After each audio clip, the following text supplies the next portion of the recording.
roped a very special guest who is joining us on this broadcast, Sadhvi Niranjan Jyoti, former Lok Sabha MP. Thank you so much, ma'am, हमारे साथ बात करने के लिए. A very good morning to you. Ma'am, आज बहुत ही historic day है हमारे पार्लियामेंट के लिए भी और जो महिला है इस देश की उनके लिए भी. धन्यवाद. मैं ओबीसी आयोग की चेयरपर्सन होने के नाते देश के यशस्वी प्रधानमंत्री जी का बहुत बहुत आभार व्यक्त करती हूँ. आज का दिन भारत के इतिहास में स्वर्णिम अक्षरों में लिखा जाएगा. आज का दिन 16, 17, 18 ये भारत के इतिहास के पन्नों में आधी आबादी का इतिहास दर्ज होगा. मेरा मानना यह है कि ये बहुत पहले हो जाना चाहिए, लेकिन कोई बात नहीं. आज मैं चेयर होने के नाते आयोग की मैं सभी पार्टियों से आग्रह करती हूँ कि आधी आबादी के इस बिल को सर्वसम्मति से पारित करें, जिससे हमारी महिलाएं भी देश के नीति, नियत और न्याय करने में अपनी सहभागिता दे सकें, नीति निर्धारण में सहभागिता दे सकें. इसीलिए मेरा पुनः आग्रह है सभी दलों से कि इसमें दलगत राजनीति से ऊपर उठकर सपोर्ट करना चाहिए. देश के यशस्वी प्रधानमंत्री जी ने पार्लियामेंट में साहस दिखाया है. मेरा सौभाग्य रहा कि जब नारी शक्ति बंधन अधिनियम पार्लियामेंट के अंदर आया तब मैं पार्लियामेंट की सदस्य थी. उस समय खुशी थी और मैं आज ये कह सकती हूँ कि मुझे इतनी खुशी संन्यास लेने में खुशी नहीं हुई थी जितनी आज प्रसन्नता हो रही कि मेरे देश की आधी आबादी का अधिकार पार्लियामेंट में और विधानसभा में मिलने जा रहा है.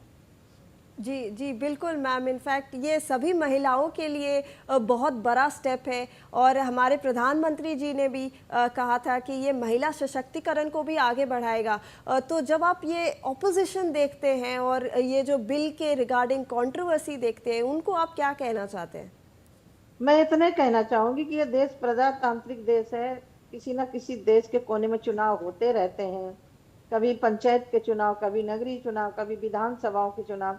इसको चुनाव से नहीं देखना चाहिए.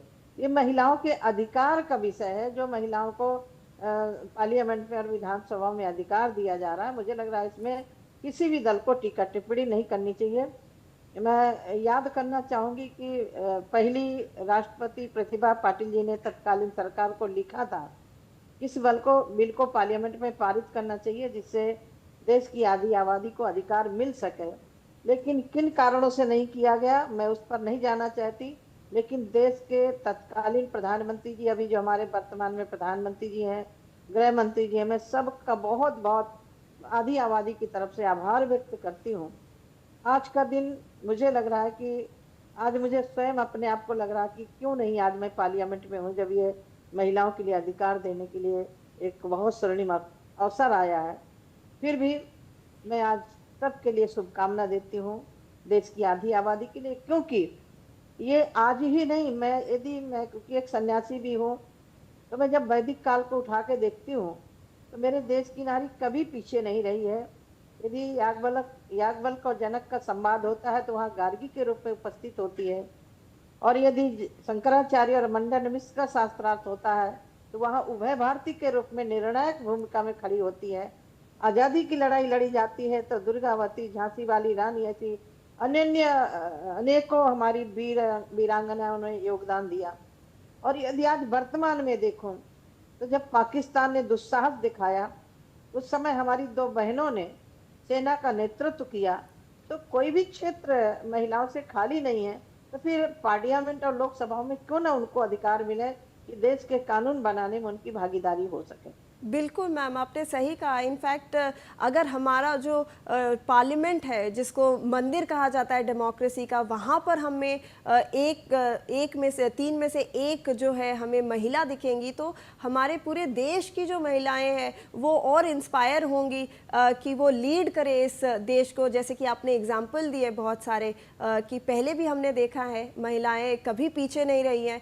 तो पार्लियामेंट में भी अब एक इंस्पिरेशन की तौर पे हम देखेंगे. मैम देखिए, बाबा साहब ने जो संविधान में अधिकार दिए हैं, उन अधिकारों का प्रयोग करते हुए जो पार्लियामेंट आज और कल और परसों तय करने जा रही है, ये बहुत पहले हो जाना चाहिए था जी. फिर भी देर है दुरुस्त है. देश के यशस्वी प्रधानमंत्री जी ने साहस दिखाया और मैं कह सकती हूँ कि माननीय प्रधानमंत्री जी युग दृष्टा है।